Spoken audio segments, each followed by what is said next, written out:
As I mentioned before, especially when you come into the hair, you'll notice that leaves and ferns and your hair all are shaped like these antennas here. This is where the antennas come from.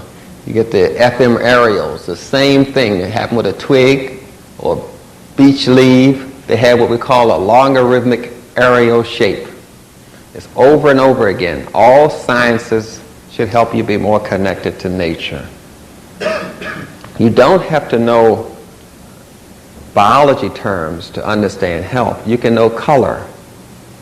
You can know music, because anything you understand has a healing ability to it. It's not restricted to someone who just knows biology. So don't get duped with the terms. Anything that I understand, you should be able to understand. And don't get lost in the terms. Just say, hey, break it down. I don't understand what you're saying there. Because a lot of things that we learn them just to keep us confused. One point of confusion is this. We learn that we have organs in our body, and everybody says we have organs in our body. Oh, that's true, you have organs in your body. And you have glands in your body. Yeah, that's true, you have glands in your body. Well, what's the difference between an organ and a gland? You have a sweat gland, right? The sweat gland does not make water. It just secretes water. The water is already made and it secretes it out. You call that sweating. So we know a sweat gland, a gland period, secretes something, but it doesn't make the something that it secretes. You follow me? If it makes something, it's an organ. If it secretes something, it's a gland. It's a pineal or organ or a gland. It makes something. It's a pineal organ, not a gland. Does the thyroid make something? Thyroxine? Yeah. If it makes something, it's an organ. It is not a gland. The thyroid is an organ. It's just that the Europeans have such a low amount of melanin that the organs behave like glands. So they tell you all of them are glands. Why not? So you can't obtain a certain level of wellness because you're treating your body like it's a white man's body. Carter G. Woodson said this better than myself. He said we have been miseducated. Yes. And it's in science too. We have been miseducated. Do cells divide? Sure. Everybody goes to school. So, yeah, cells divide. You have never seen a cell divide in your life. A cell has a nerve attached to it and a blood supply attached to the nerve. A cell grows like a tree, which we call a stole, which is a melanin template. And then all the branches, the mitochondria, endoplasm, reticulum, grows like leaves around the melanin root. Cells grow like trees. Corpuscles divide. Cells grow. So you have someone who's been studying medicine or biology, and you come in their office and they're trying to treat you. Here you show up with all of these cells, and all they've ever studied was corpuscles. So how are you going to get this so well with this person? When they treat you like a corpuscle and you made a brain cell, nerve cells. It's just that we have been thoroughly miseducated because we have never been taught the word melanin. When you're studying melanin, someone should say the word melanin. If you study melanin particles called protons, electrons, and neutrons in chemistry, chemi mean black, black mean melanin, you study melanin, why don't you ever hear the word melanin? When what you're studying is melanin. Why is it no one wants to use this word melanin around you? Again, we have this concentration of color. It gets so concentrated that it appears black, and we call it black. Richard King calls it the black dot.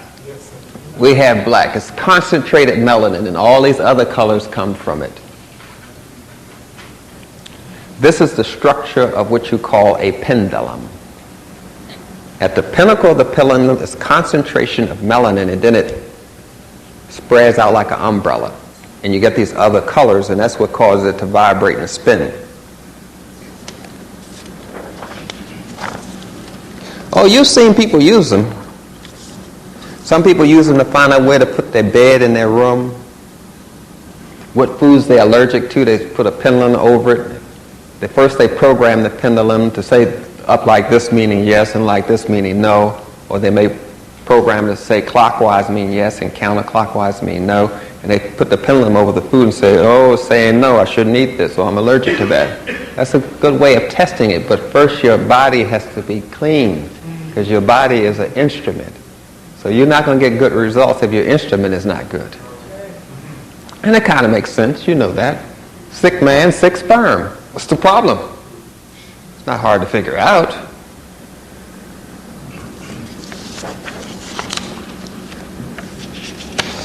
Maybe I shouldn't use that word. It's not hard to figure out. So we're looking at the complex thing here, known as nucleus and molecules and all that sort of thing. And now we're looking at down the bottom here's the neutrons and protons, which I was referring to. And then we have atom, the spinning, how the cells spin and rotate constantly. And what we're trying to do is plug into that kind of energy so we can get a better understanding of things.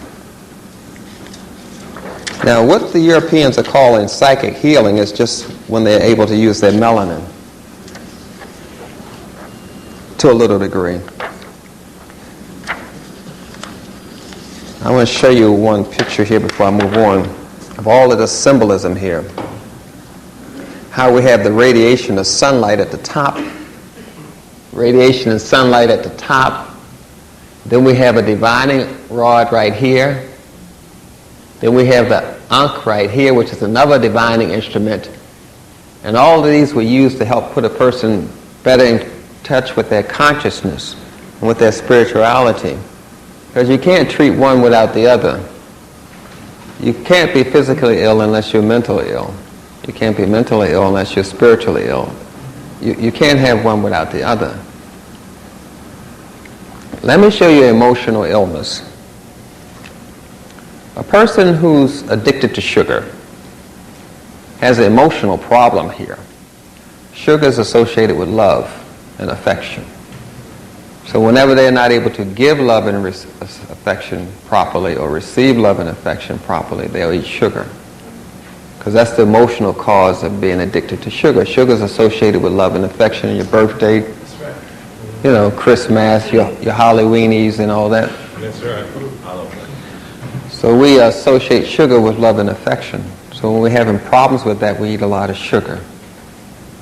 Lord knows if you're on a job and you want white people to like you, you probably eat a lot of sugar.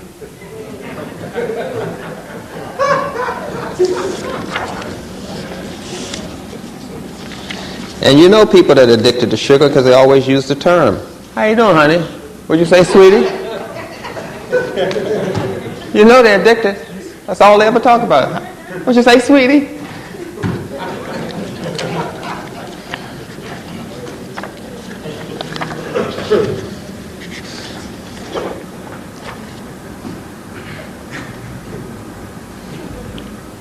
So I'm showing you again how the pyramid was used functionally. At the top, what you call the capstone is where the energy converted.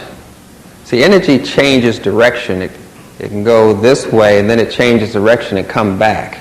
And whenever energy changes direction, we call that ground. The energy is grounded. It's like the electrical symbol or electrical signal that comes from your brain to go to my arm and say, arm move. The electricity goes down this muscle, and then it gets grounded. It changes direction. It comes back to my brain to say, I have moved. It's sort of like an electrical stove in your house.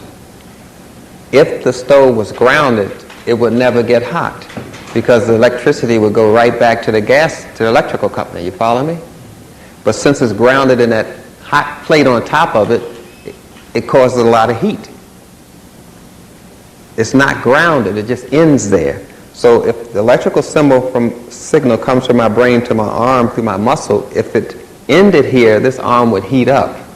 But since it's grounded, it changes direction and comes back to my brain.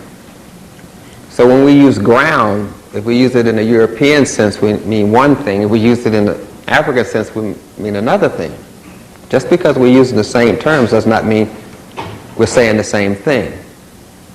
That's the problem in science. A lot of times we're just not saying the same thing. And I want to warn you, you get some information here.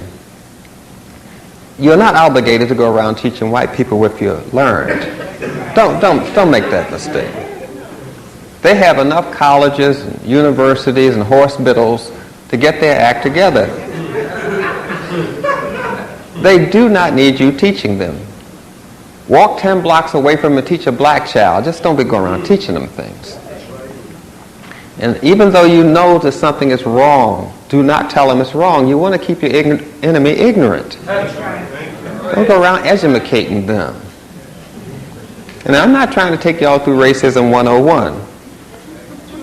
I'm just trying to let you know some basic things